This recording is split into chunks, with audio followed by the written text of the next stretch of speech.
Video చివరి వరకు చూడండి, ఎక్కడ స్కిప్ చేయకండి. చెప్పే ప్రతి మాట చాలా విలువైంది. యుద్ధం అయితే జరుగుతూనే ఉందండి, యుద్ధం అయితే ఆగలేదు. అప్పుడప్పుడు పుకార్లు వస్తూనే ఆగిపోయింది అని, యుద్ధం ఆగలేదు. ఇప్పుడు మనకి గ్యాస్ కొరత ఏ విధంగా అయితే ఉందో, యుద్ధం కానీ ఇంకొక నెల రోజులకే కంటిన్యూ అయితే పెట్రోలు డీజిల్ కూడా మనకి దొరకదండి.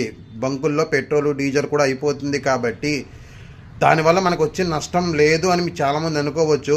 బండి అంటే నా దగ్గర ఎలక్ట్రికల్ బండి ఉంది, లేకపోతే నా దగ్గర సైకిల్ ఉందిలే, నాకు పెట్రోల్తో డీజిల్తో పని ఏముంది అని మీరు అందరూ అనుకోవచ్చండి. ఒక్కసారి పెట్రోల్ డీజిల్ అయిపోతే ట్రాన్స్పోర్ట్ మొత్తం ఆగిపోతుంది.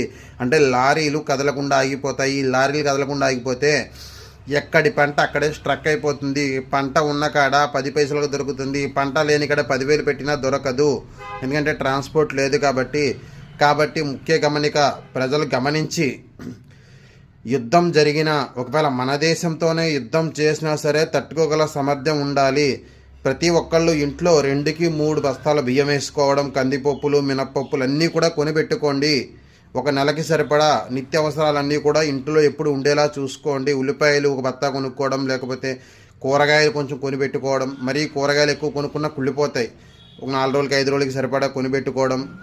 కూరగాయలు లేకుండా మనం తినడానికి సరిపోయి ఏముంటాయి అవి చూసుకోండి. అలాగే యుద్ధం కానీ కంటిన్యూ అయితే నెట్ కూడా ఆగిపోయే ప్రాబ్లం ఉంటుంది. కాబట్టి కుదిరినంత మట్టికి క్యాష్ కానీ మెయింటైన్ చేయండి. డబ్బు ఆ అకౌంట్స్లో కాకుండా, ఫోన్పే గూగుల్ పే అని కాకుండా క్యాష్ రూపం, లిక్విడ్ రూపంలోనే ఇంట్లో పెట్టుకోవడానికి ప్రయత్నం చేయండి. రేపొద్దున ఫ్యూచర్లో యుద్ధం కానీ మన దేశం వైపు కానీ మళ్ళీతే చాలా భీకరంగా, చాలా కష్టంగా, చాలా ఇబ్బందిగా ఉంటుంది. ప్రతి ఒక్కళ్ళకి చేతిలో డబ్బు లేకపోతే ఏది కొనలేరు. గతంలో ఒకసారి చూసాం, దేశం పేరు గుర్తు రావట్లేదు కానీ కిరాణా షాపుల మీద, సూపర్ మార్కెట్ల మీద దాడి చేసి పప్పులు ఉప్పులు దొంగతనం చేశారు పనులు లేక అని ఒక న్యూస్ అయితే వచ్చింది. వీడియోలు కూడా చూపించారు. అప్పుడు సేమ్ అదే పరిస్థితి మన ఇండియాలో కూడా వచ్చే అవకాశం ఉంటుంది. ఒకసారి ఆలోచించండి.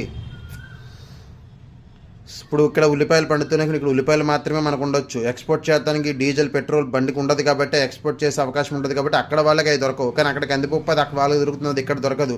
కాబట్టి అన్నీ ముందుగానే కొంచెం సమకూర్చుకొని ఒక నెలకి సరిపడా వస్తువులు ఇంట్లో అనేది పెట్టుకోండి. రేషన్ కూరగాయలు అయితే ఏం చేయలేము. ఆయిల్ నిల్వ ఉంటుంది, పప్పులు ఉప్పులు నిల్వ ఉంటాయి. కాబట్టి అవన్నీ కూడా ఒక నెలకి సరిపడా పెట్టుకోండి. ఇంట్లో చిన్న చిన్న పిల్లలు ఉంటారు, ముసలి వాళ్ళు ఉంటారు, వాళ్ళు ఆకలికి తట్టుకోలేరు, చనిపోయే ప్రమాదం ఉంటుంది.